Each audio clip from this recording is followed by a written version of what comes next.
Telugu news channel కి స్వాగతం సుస్వాగతం।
అద్దె ఇళ్లలో ఉంటూ సొంత ఇల్లు లేక అద్దె ఇళ్లలో ఉంటూ అరకొర వసతుల మధ్య కనీసం అద్దె చెల్లించలేని పరిస్థితిలో మేమున్నాం।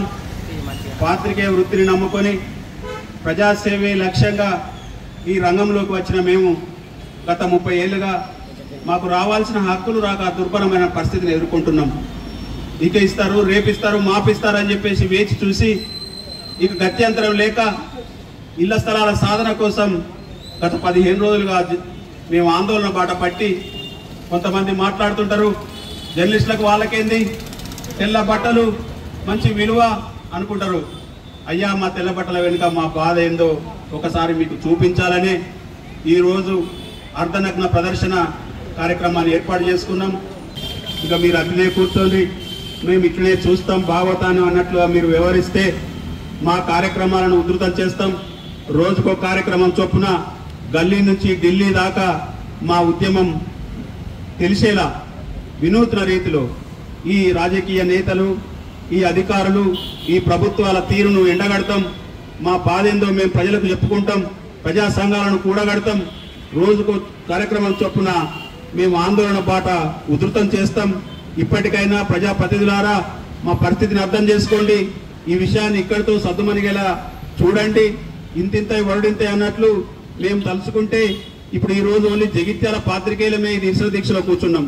జగిత్యాల జిల్లాలోని 20 మండలాల పాత్రికేయులను తీసుకొచ్చి ఇక్కడ కూర్చుండబెడతాం, మా సత్తా ఏంటో కూడా చూపిస్తాం। అయ్యా, మేము శాంతియుతంగా పోతే ఇంతే కదా అని మీరు అనుకుంటున్నారేమో, మేము ఒకసారి ఉద్యమాన్ని ఉధృతం చేస్తే పరిస్థితులు వేరేలాగా ఉంటాయి, మీరు అర్థం చేసుకోండి। మేము ఏదో గొంతమ్మ కోరికలు కోరడం లేదు, మాకు రాజ్యాంగం కల్పించిన హక్కు అది। మేము వాస్తవంగా మాకు ప్రతి జర్నలిస్టుకు, అర్హులైన జర్నలిస్టులందరికీ 300 గజాల స్థలం ఇవ్వాల్సిన ప్రభుత్వ బాధ్యత। అయితే మేము 300 గజాల స్థలం అడుగుతలేం, ఇక్కడ ఉన్న పరిస్థితిని బట్టి, ఇక్కడ ఉన్న భూములను బట్టి మాకు ఒక ఇల్లు కట్టుకునేందుకు కావాల్సిన స్థలాన్ని ఇవ్వమని అడుగుతున్నాం। దయచేసి మీరు జర్నలిస్టులారా, మన రాజకీయ నేతలారా జర్నలిస్టుల పరిస్థితిని అర్థం చేసుకోండి, జర్నలిస్టుల పక్షాన నిలవండి। మేముంటేనే మీకు భవిష్యత్తు ఈ దిశగా మీరు ఆలోచన చేస్తారని, మాకు వెంటనే ఇళ్ల స్థలాలు మంజూరు చేస్తారని కోరుతున్నాం। ఎంటీవీ న్యూస్ తెలంగాణ న్యూస్ ఛానల్లో మరికొన్ని కొత్త అప్డేట్స్ కోసం లైక్ చేయండి, షేర్ చేయండి, సబ్స్క్రైబ్ చేయండి। థాంక్యూ।